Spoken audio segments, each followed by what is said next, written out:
What's behind the whole I Love Trump series? Let's get right into it. Yeah, let's get right into it. This video project didn't start when Trump got elected.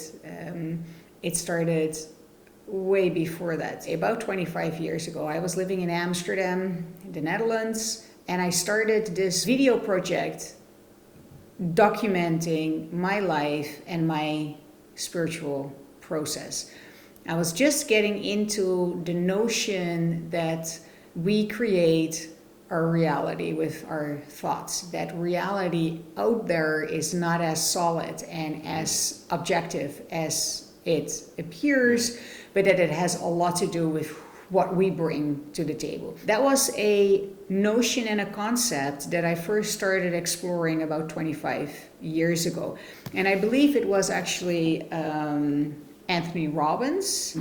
When I first started exploring this, it was very weird in a way, because we are so used to experiencing reality as something solid, something objective, something that is out there and that we have to respond to. So the thought that it's actually the other way around and that we give rise to reality by how we think, that's a little unsettling and weird. Intriguing enough for me to keep exploring. I have a whole bunch of books here that inspired me. And there's a variety of authors here. Abraham Hicks material, same message.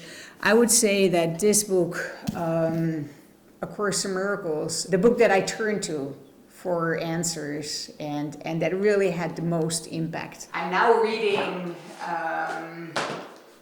this author, Paul Selig, which for me ties everything that I've been reading and studying and exploring before together. The Abraham Hicks material on the law of attraction meets A Course in Miracles, and this really ties it in together.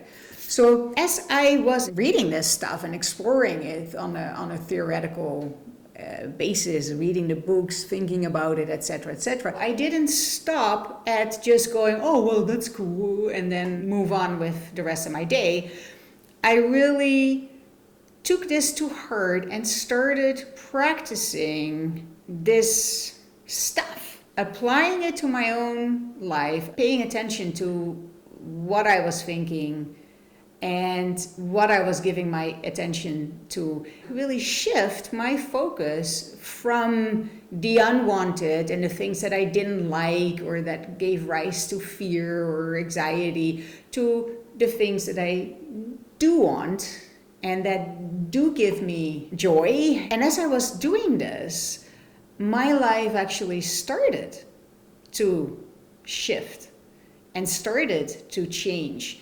And quite miraculously so. When stuff happens that I don't like, I don't usually run around trying to fix it out there. I am going in with it and say, okay, well, this unpleasant situation has occurred.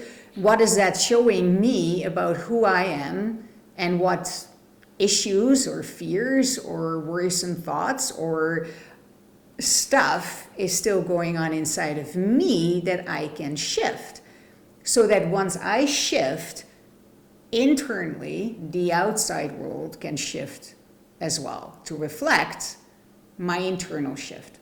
So my video project started off by exploring this kind of like philosophy, really taking it in and practicing it. And I documented my life and how my life was changing for the good, really. Easy enough when things go your way to say, oh yeah, I manifested this and I manifested that, it works, blah, blah, blah. But this stuff also holds when things don't go your way. And to still say, okay, things are not going my way, but I'm going to take responsibility for it. If something out there is giving rise to negative emotion because I don't like it, then there's something in here that I'm still holding vibrationally that I can shift to reflect a better feeling experience. Does that make sense? I was in the middle of documenting my life. And then Trump got elected, which had the whole world going, Oh my god, oh my god, oh, what's happening? Oh. like, okay, I have had incredible success in my own life, shaping my reality, using the power of my mind, my focus, my intention. And this whole Trump situation, let's call it just the Trump situation, can also be resolved from that level.